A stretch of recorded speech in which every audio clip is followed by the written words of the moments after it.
И мы продолжаем наш выпуск.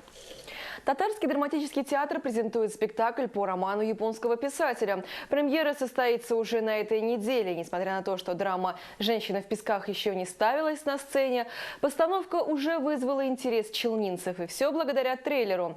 На генеральной репетиции побывала наша съемочная группа. Эту драму на сцене еще никто не видел, но актеры, режиссер и автор сценария уверены, что постановка понравится зрителям. Спектакль «Женщина в песках» написан по роману японского писателя Кобо Абе. В свое время произведение было очень популярно. Фильм снят уже, как я сказал, в 1964 году и получил 2 «Оскара». Первый «Оскар» в 1965 году – это как лучший фильм на иностранном языке. И второй «Оскар» в 1966 году – лучшая режиссура. Драма с философским смыслом, но в ней есть место и комедии. Рассказать сюжет вкратце сложно. Мужчина отправляется в отпуск, чтобы пополнить свою коллекцию насекомых редкими экземплярами. Проводник оставляет его в уборной лачуге с молодой хозяйкой. В ее дом можно попасть только по лестнице, но она исчезает на утро. Произведение практически 200 страниц. Произведение мужчина находится в ловушке, в яме.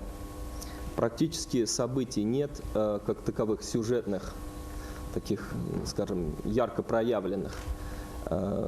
Половина романа обращено к самому себе, это внутренний монолог. Автор сценария Равиль Сабыр впервые прочитал произведение «Женщина в песках» в 7 классе. С тех пор у него была мечта написать к нему сценарий. У пьесы нет временных рамок. Она актуальна и сегодня. Но для этого Равилю Сабыру пришлось постараться. Мы тут ставим спектакль о нас сегодняшних. Нам не интересно особо, что там в Японии в 1964 году происходило. Нам интересно, что сейчас с нами происходит здесь. Естественно, писать инсценировку было довольно сложно. Вот Альберт уже отметил, что там по 10, по 15 страниц подряд идет внутренний монолог или там внутренний спор героя с самим собой. Проект постановки драмы стал одним из победителей конкурса на получение республиканского гранта. К слову, 15 марта премьеру посмотрят критики Министерства культуры Республики. Алина Сидорова, Гузель Шигапова и Ильнас Тимирбаев для программы «Новости». Продолжаем выпуск. Своеобразный эксперимент решили провести в Татарском драмтеатре. Необычным для челнинского зрителя будет многое. И декорации, и сюжет, и выбор произведения. Здесь готовится премьера спектакля по роману японского писателя Кобо Абе. На генеральной репетиции побывала наша съемочная группа.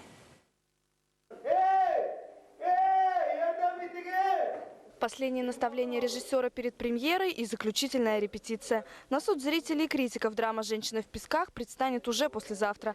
Сценарий написал Равиль Сабиров по роману Кобо Абе. По его словам, трудности возникли не только при переводе на татарский язык, но и во время переноса действия романа на сцену. Там очень много философских рассуждений в романе. Ну, буквально страницами по 10, по 15 страниц, потом небольшое действие. И все это вот показать на сцене очень трудно. Там вот такой толстенный роман, мы все это показываем за 100 минут.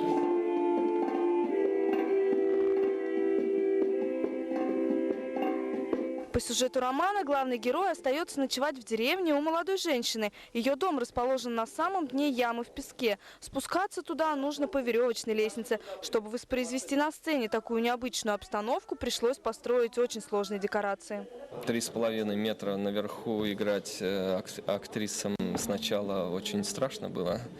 Мы их там закрепляем, делаем страховку. Вот, прыгать, бегать там достаточно страшновато. Режиссеру впервые довелось работать с челнинской труппой. Сложности не возникло. Наоборот, его новаторские идеи, по словам самих артистов, были восприняты с энтузиазмом. Надо сказать, что такое количество этюдов не делало уже, наверное, театральное училище. Это абсолютно новые формы, новые актерские приемы вот в этой работе. Поначалу пугало, а потом мы даже во вкус вошли и уже чересчур даже импровизировали. Для нашего театра это очень большой эксперимент, и я даже считаю риск. Наш зритель до этого с таким спектаклем, с такой постановкой не сталкивался. Премьера состоится 15 марта. Также спектакль зрители увидят 17 и 30 числа этого месяца. Анастасия Елисеева, Петр Греков, ТНТ Эфир.